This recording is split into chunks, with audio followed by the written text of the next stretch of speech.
Olá, meus amigos do primeiro Fórum Conservador da Bahia. Aqui é a deputada federal Bia Kicis. Como vocês já devem saber, eu sou autora da PEC 135 de 19, que é a PEC do voto impresso auditável. Eu quero dizer para vocês que atualmente estamos sob ataque. Todos aqueles que desejam segurança, transparência, auditabilidade, a contagem pública dos votos, todos nós estamos sob ataque. E esse ataque vem do TSE. Estamos vivendo um impensável, meus amigos. A gente não pode permitir que em 22 temos uma eleição aqui onde ele não possa ser auditado. Então quem acredita que o voto eletrônico vale, tudo bem, não vou discutir contigo. Agora tem muita gente que não acredita e temos que respeitar esse lado de cá. Custa alguma coisa pra gente ter o voto impresso ao lado da urna eletrônica? Qual o problema nisso? Estão com medo? Já acertaram a fraude para 22? Eu só posso entender isso aí. Eu não vou esperar chegar a 22 para começar a reclamar. Temos que aprovar o voto impresso. Quem vai decidir isso é o Congresso Nacional.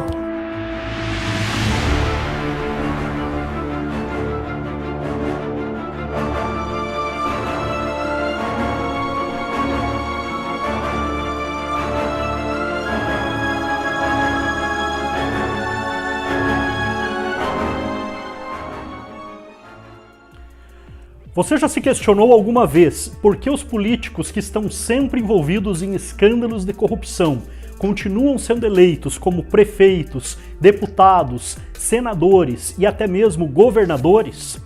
E já se questionou também por que esses mesmos políticos estão se mobilizando contra a implementação do voto impresso no Brasil? Por algum momento você já parou para pensar porque justamente um ano antes das eleições, Lula teve todas as suas condenações anuladas pelo Supremo Tribunal Federal, que por coincidência tem a maioria dos seus ministros indicados por ele mesmo ou por Dilma Rousseff. E que por outra estranha coincidência também são os responsáveis pelo TSE, o Tribunal Superior Eleitoral, que comanda as eleições no Brasil e decide se os votos serão impressos ou não. Nesse documentário você vai saber toda a verdade sobre a fraude nas urnas eletrônicas no Brasil e por que nós devemos sim nos mobilizar a favor do voto impresso em todas as eleições. A urna eletrônica que automatizou 100% das eleições no Brasil foi desenvolvida por uma empresa brasileira chamada Omnitec Serviços em Tecnologia e Marketing, com o nome de Coletor Eletrônico de Votos, e foi usada pela primeira vez em 57 cidades em 1996. Em 1997, ela foi aperfeiçoada para o modelo que se tornou o padrão brasileiro até os dias de hoje. Mas apenas no ano 2000, a urna eletrônica passou a ser utilizada em todo o país. Atualmente, os responsáveis por desenvolver todo o software da urna são a própria equipe de especialistas do TSE, Tribunal Superior Eleitoral. O debate sobre a segurança das urnas eletrônicas não é algo novo. Desde o início de sua utilização, ela gera polêmica entre candidatos e partidos de diferentes ideologias políticas.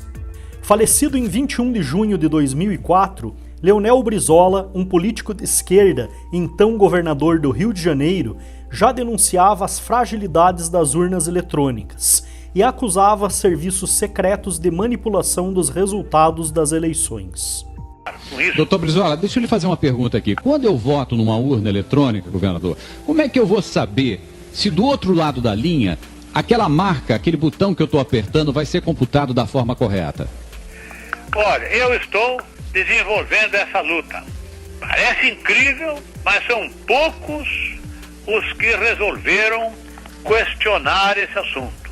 Demonstrar que esta urna, chamada urna eletrônica, ela não oferece a segurança que o cidadão tem o direito de ter para dar o seu voto. Não sabe nem como aquilo se processa. Eu considero que estas próximas eleições não podem se realizar nessas bases. Essa história de votar eletronicamente, isto é o caminho da fraude, como ficou provado naquele caso da minha primeira eleição aqui no Rio de Janeiro, da Proconsult. Quem fez aquilo, sem dúvida nenhuma, foram os serviços secretos que a própria Justiça Eleitoral não conseguiu identificar. Em 1982, antes da criação das urnas eletrônicas, Brizola já havia desmascarado a tentativa de fraude nas eleições do Rio de Janeiro pela empresa Proconsult, que apurava os votos na época eletronicamente. A tentativa de burlar o resultado das urnas acabou sendo confirmada uma semana depois, e a entrevista de Brizola conseguiu impedir que fosse consumada. 3 dias depois da votação, os dados do Tribunal Regional Eleitoral, o TRE, e da TV Globo apontavam o candidato do PDS, Moreira Franco, à frente e o candidato do PMDB, Miro Teixeira, em segundo lugar. Brizola aparecia em terceiro. A apuração paralela da Rádio Jornal do Brasil, que recolhia dados diretamente nas zonas eleitorais, projetava a vitória de Brizola com 180 mil votos de vantagem. O resultado era semelhante às projeções do PTB e do PMDB. Naquele mesmo dia, Miro Teixeira, do PMDB, reconheceu a derrota e apontou Brizola como vencedor. A lentidão na contagem oficial de votos encobria o desvio de votos nos computadores da Proconsult, empresa que foi contratada pelo TRE para totalizar as urnas do estado. A tentativa de fraude seria denunciada pelo Jornal do Brasil na edição de 27 de novembro. A empresa estava transferindo votos brancos e nulos para o candidato Moreira Franco. Após a denúncia, a Justiça Eleitoral suspendeu o trabalho da Proconsult e reiniciou a contagem de votos, confirmando a vitória do PDT por 180 mil votos. A imprensa descobriu que pelo menos um dos sócios da Proconsult tinha ligações com o Serviço Nacional de Informações, o SNI. E a Polícia Federal abriu inquérito para apurar a denúncia, porém não chegou a nenhuma conclusão e arquivou o caso. Eu quero destacar aqui que nós tivemos, na última eleição presidencial, um processo bastante tenso de apuração, onde quase que a totalidade do povo brasileiro entendia que o caminho da eleição era um. E nos últimos minutos, nos últimos segundos do processo eleitoral, a população, a grande maioria, se frustrou, porque houve um movimento contrário àquilo que estava se pretendendo, com o resultado. Um resultado que, com certeza, pairou uma grande dúvida sobre ele. O nosso voto eletrônico, ele trouxe até o presente momento essas dúvidas. E há necessidade de um aprimoramento. E esse aprimoramento deve se fazer com o voto impresso, capaz de dar ao eleitor a segurança de que o seu voto efetivamente foi computado e que ele, com certeza, haverá tranquilidade para saber que há confiança no processo de apuração. Apesar de ser questionada por especialistas e por políticos de diversas legendas, que pedem o voto impresso como uma forma de torná-lo auditável e mais seguro, ainda existem grupos políticos e ideológicos que lutam para impedir isso. O próprio TSE, atualmente comandado pelo ministro do STF, Luiz Roberto Barroso, se nega a adotar o voto auditável.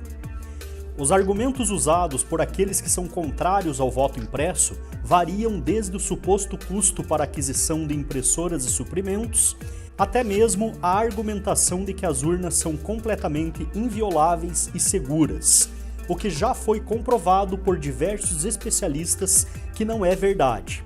Até mesmo técnicos do TSE já admitem que a urna eletrônica não é segura ou transparente. O Brasil tem, provavelmente, o melhor sistema de apuração eleitoral do mundo.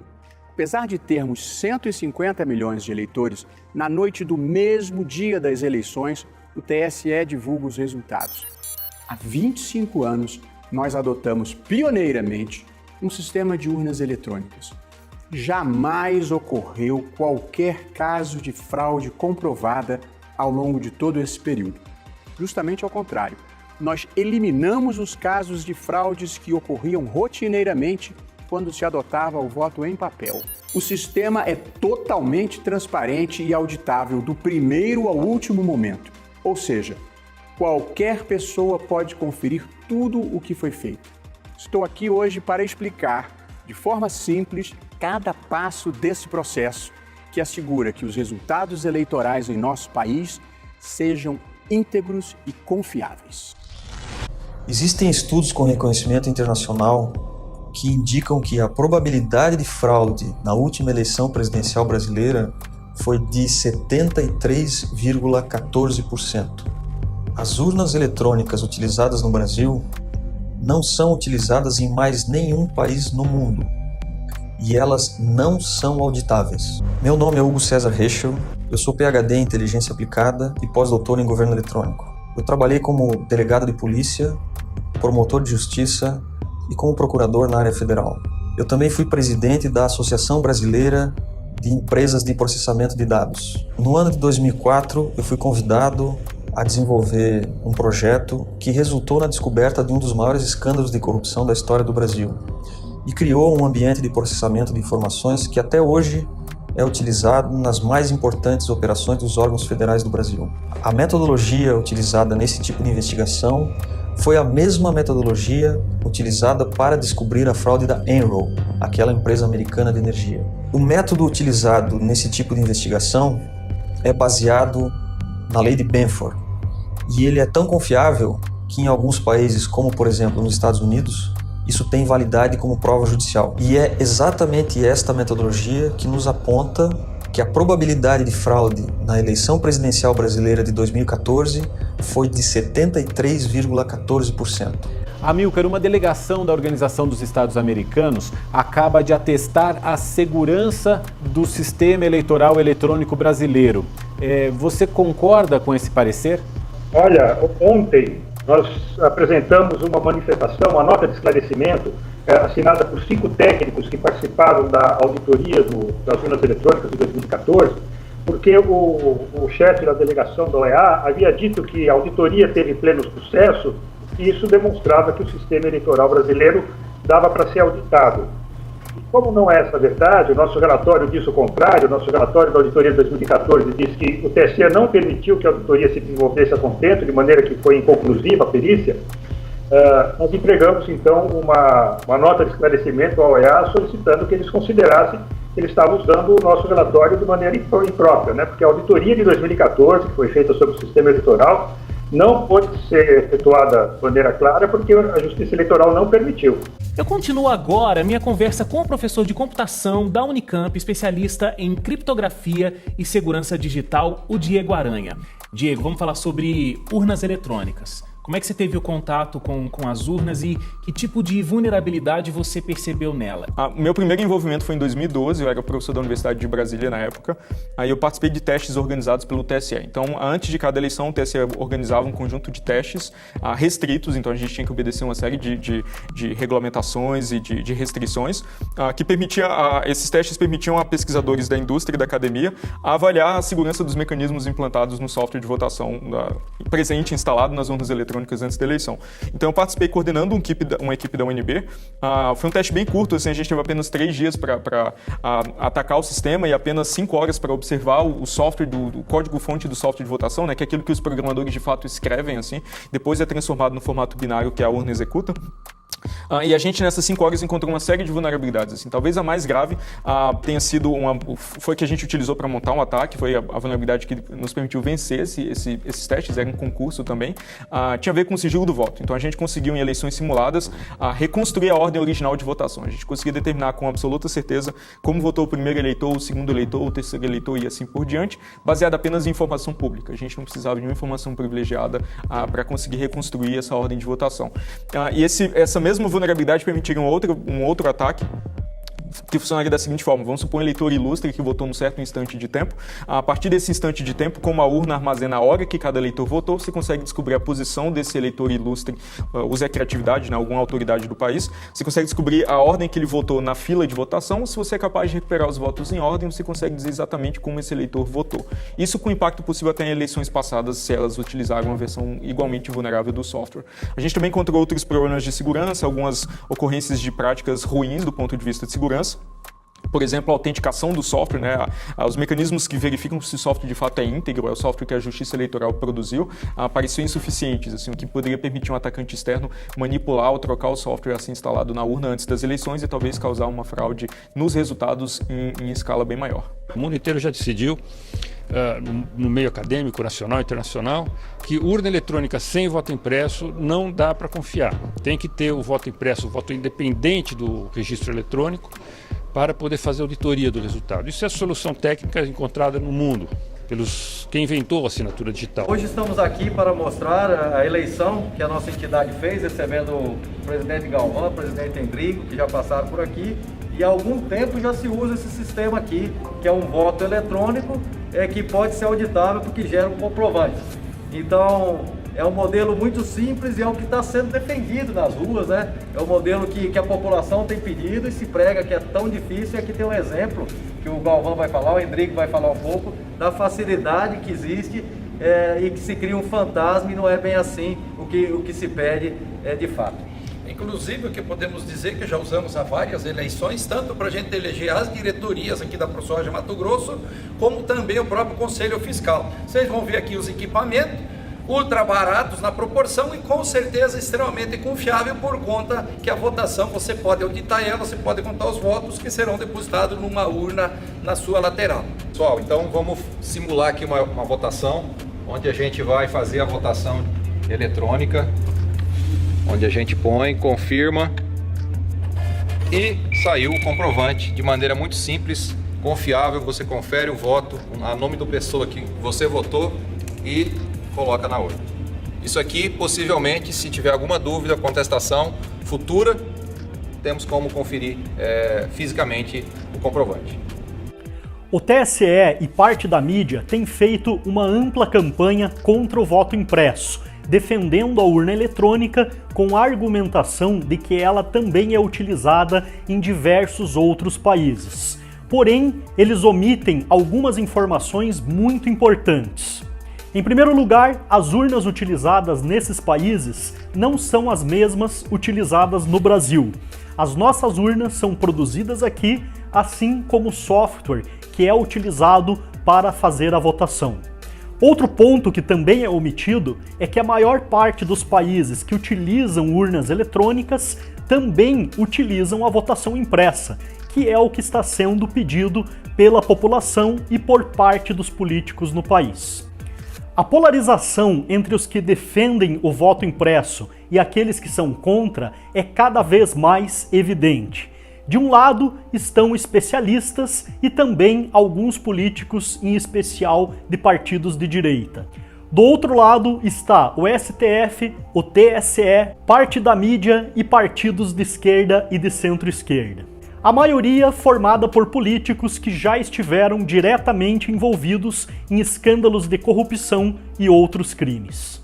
A partir das informações desse documentário, você pode tirar as suas próprias conclusões e decidir também de que lado você está. Espero que você tenha gostado do vídeo. Também peço que compartilhe com o máximo de pessoas possível, inscreva-se em nosso canal e aproveita para curtir o vídeo, pois isso também nos ajuda a continuar produzindo mais documentários como esse. Um abraço e até o próximo vídeo.